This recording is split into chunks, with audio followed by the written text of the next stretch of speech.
We started by speaking about the two aspects in us, Purusha, the awareness, the witnessing presence, and Prakriti, the movement of thoughts, emotions, and feelings. And when we are identified with Prakriti, we live identified with the dream fact I, the ego I, which is nothing but a mental construct in our head, and the only thing in us that can ever hurt is the ego, the sense of I. But we explored how this I, being a mental construct, has no ontological reality. It's a phantom, and a phantom appears to hurt but cannot actually hurt. So whenever I'm feeling very hurt by the behavior of another, I can remember that this person is a mental construct in my head, a phantom. I too am a mental construct in my head, a phantom. Beyond these mental constructs, both him and me are one realm of God consciousness of the mother, playing with itself. So we did this poem, hurt not if the arms of this fickle world withdraw, other arms await you, unseen arms of love that never judge, arms that are waiting just one turn of attention away.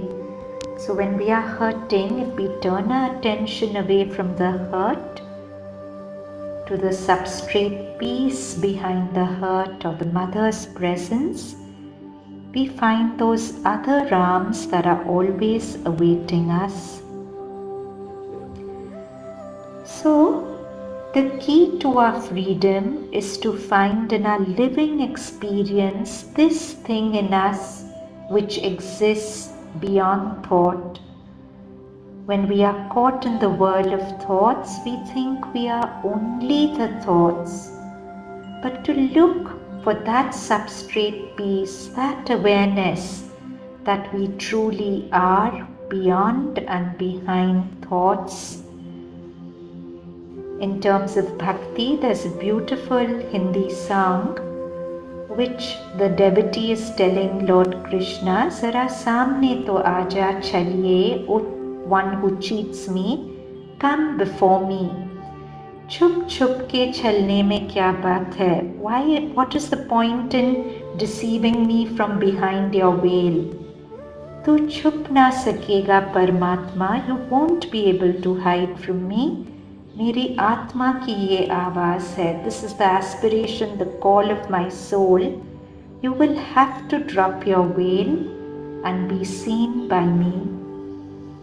So every time I'm caught up in thought, let me look for that which is behind thought, beyond it, and recognize that to be what I truly am.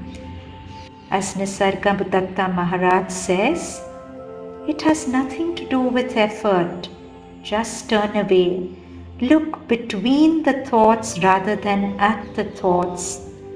When you happen to walk in a crowd, you do not fight every person you meet. You just find your way between. When you fight, you invite a fight. But when you do not resist, you meet with no resistance. When you refuse to play the game, you are out of it. So when thoughts trouble you, don't fight the thoughts. Just like you won't fight the crowds on a road, you'll find your way between them.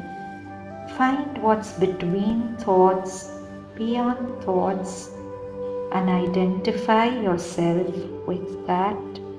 And when you identify yourself with that, you find that something is present everywhere It's that same awareness which is present in all things. And this is the whole which works through every part. So said in the Gita, where Krishna tells Arjun that every creature finally executes my will mounted on the machinery of Maya. So, in all interactions, avoid personalizations.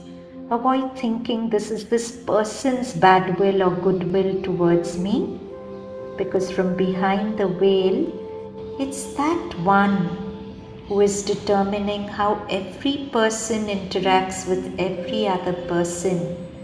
It's the whole acting through the part.